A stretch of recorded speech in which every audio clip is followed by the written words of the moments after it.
Regresamos a Argumentos, amigos. Gracias por seguir en sintonía de este espacio a través de la señal de Globovisión. Hemos venido tocando elementos importantes de la dinámica nacional, la política nacional y también internacional y sobre todo las expectativas de la población. Hemos hablado un poco del discurso político, que se esperaba que después de este proceso de elecciones los temas de la agenda social volvieran nuevamente a la palestra como temas de discusión y de gran debate por las preocupaciones que hoy tienen las familias venezolanas.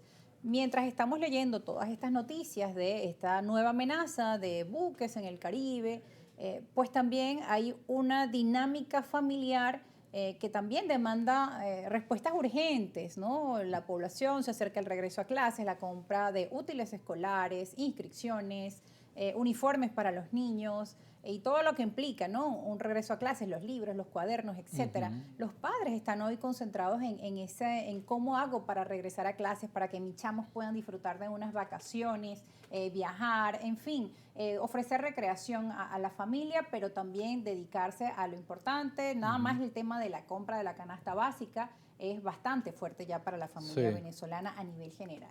Sí, allí, Rosa, la mayoría de los estudios de investigación en temas sociales, económicos, financieros, se centran en que el venezolano tiene como principal prioridad al día de hoy el mayor ingreso de dinero para su casa, para la planificación familiar, para el mantenimiento de todo su círculo familiar.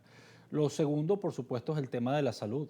Aquí hay Claro. muchas personas en Venezuela que padecen enfermedades graves y les cuesta acceder a las medicinas, a pagar un tratamiento de cáncer, etcétera.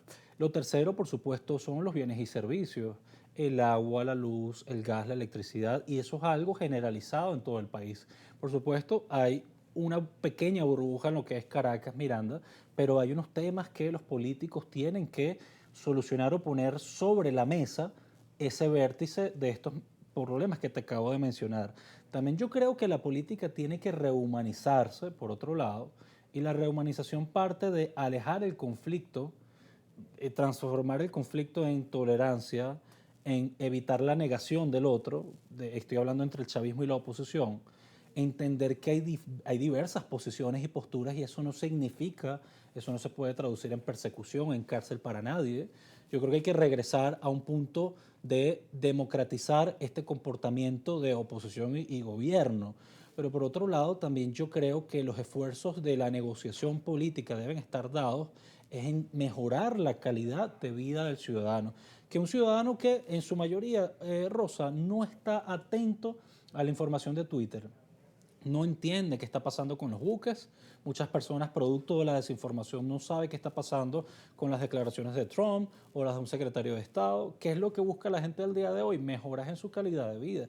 ¿Y cuáles son los vehículos de la política Y para que hacer además eso? son discursos, disculpa que te interrumpa, que ya han venido escuchando también en anteriores oportunidades, quizá de forma diferente, pero no es nuevo este tema de una Exacto. posible incursión militar o de agresiones o de amenazas de Estados Unidos hacia Venezuela. Lo vienen escuchando en el discurso No es nuevo, reiteradas no es ocasiones. nuevo y las investigaciones también arrojan, Rosa, que además son investigaciones públicas que están en internet, en redes sociales de diversas empresas, encuestas con reputación en Venezuela, y es que el venezolano no quiere aumentar la confrontación. El venezolano, independientemente de su tendencia política, chavista, no chavista, lo que necesita es que los políticos coincidan con discusiones que les pongan el agua a los ciudadanos, que mejoren el salario, que traten de alguna manera de avanzar y de convertir a Venezuela en un país competitivo incluso frente a otros países de la región. Por lo tanto, yo creo que de aquí a las próximas elecciones, que faltan 5, 6 años más o menos, los partidos políticos tienen la gran obligación, lo primero, es crecer, es reconstruirse luego de un proceso de abstención continuado. ¿Qué le pasó? Factura. Lo segundo es tratar de tener una agenda social permanente, que no se enfoque solamente cuando hay elecciones. Y lo tercero, por supuesto, es darle la prioridad a una generación joven profesional y competitiva, que eso es lo que la gente quiere, el ciudadano. Políticos formados, políticos con capacidad de incidencia, que tengan plenamente contacto con la comunidad y que de alguna manera entiendan estas dinámicas nuevas que presenta el país. Bueno, y ustedes como jóvenes que además decidieron quedarse y hacer vida en nuestro país, en Venezuela, el tema de la migración también ha afectado mucho a nuestro país y los discursos de polarización también han afectado mucho esta dinámica. ¿Cómo hacer, Andrés Ignacio, en un mundo donde también las redes sociales tienen un gran impacto y los mensajes de polarización pues son los que más llegan a los jóvenes para, bueno, que este tipo de mensajes moderados puedan tener impacto o que quizá esa oposición que tú dices necesita recomponerse, como mencionaba Pablo, de aquí a otro proceso electoral, además necesitan cobrar fuerza, porque en el discurso de la polarización, esta oposición de centro termina siendo golpeada de un lado y también del otro. Es así, Rosa, es que la polarización tiene distintas consecuencias. Entre ellas está que el que llegue pegando más gritos y el que llegue con el discurso más bonito, ese es el que termina creciendo. Y yo pienso que eso no es lo que necesitan los venezolanos.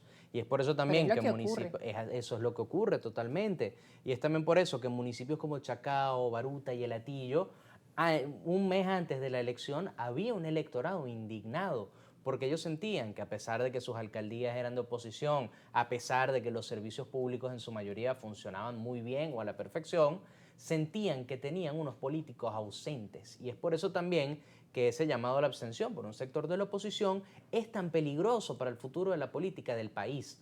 Porque si el ciudadano no se siente representado en sus instituciones, si no siente que tiene una voz, sea ante el gobierno, sea ante un consejo municipal, sea ante una alcaldía, el ciudadano se siente abandonado y al sentirse abandonado se ve vulnerable o se ve influenciable por esas voces que salen pegando gritos y que salen con un discurso atractivo. Entonces aquí tenemos precisamente la responsabilidad de que los políticos se mantengan en una campaña permanente, de que no vuelvan a esperar 4 años para salir a pintar una calle o salir a atender un ambulatorio, sino necesitamos que se le den oportunidad a los jóvenes, necesitamos que se le den oportunidad al venezolano de sentirse representado y que estos políticos se mantengan en la calle, porque al final del día, un poco lo que comentaba Pablo antes, la resignación que sentían los venezolanos para ir a votar, por lo menos en estas últimas elecciones, no eran únicamente el tema político, sino que ellos no sentían que había una dirigencia que los motivara a votar, y eso es algo